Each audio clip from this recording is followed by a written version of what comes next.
So I was living in the South African bush at a baboon rehabilitation center. We rescued orphaned and injured baboons, formed troops with them, and released them back in the wild. Now, baboons are the largest monkeys. They are greatly misunderstood and underappreciated. They have a reputation for being very aggressive, but the truth is that their personalities are as unique and varied as humans.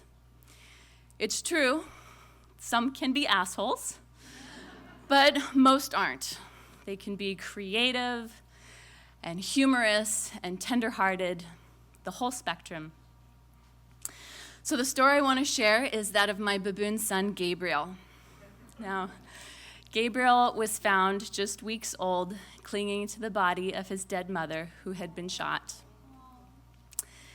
And when Gabriel and I met, we bonded instantly, and I adopted him as his surrogate mother.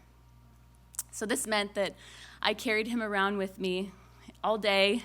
Everything I did, he was with me, including showering and sleeping, just as his mother would have done. As he got a little bit older, I would drop him off at what was effectively daycare so that he could play for the day with other orphan youngsters, and I'd pick him up in the afternoon to bring him home.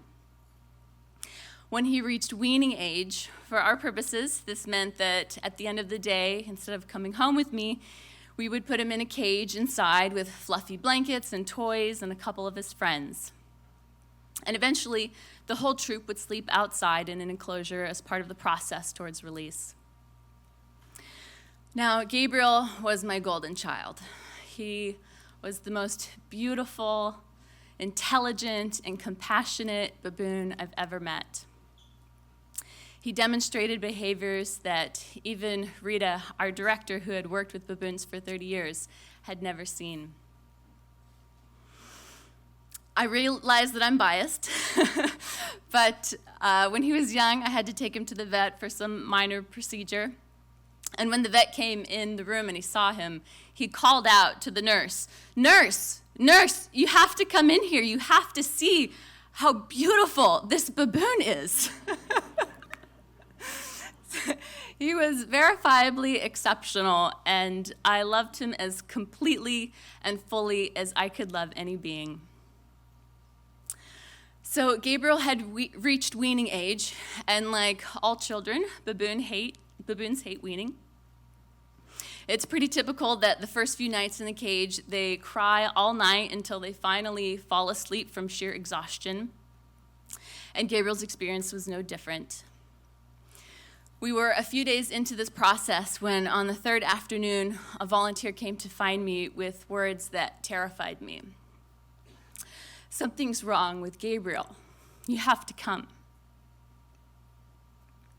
I ran to the daycare, and I was relieved initially to see that he was all in one piece and he was conscious, but there was something clearly wrong. He was lethargic. He had a limp that would come and go, and a strange cough. I was perplexed by these symptoms, so I brought him in to see the expert, Rita. We laid out a blanket with special toys and treats to try to lift his spirits and watched him closely for 2 hours. He would start to play and seem to feel okay, but then he would stop and limp and cough. Rita confirmed that something was definitely wrong, but she also had no idea what was happening. It was too late to take him to the vet. There was no question I wasn't putting him in the cage that night. He was coming home with me, and I would stay up all night watching him closely, and we would take him to the vet in the morning. So I took my lugubrious Gabriel, and I carried him home where he hadn't been for 2 nights. I opened the door, and before I could close it behind me, he suddenly sprung from my arms. He ran at top speed, jumped on the table, onto the counter, back-flipping off, laughing all the way, bursting with self-delight. I stood dumbstruck as the pieces slowly came together. And I realized that he had pretended. He had pretended to be sick for hours.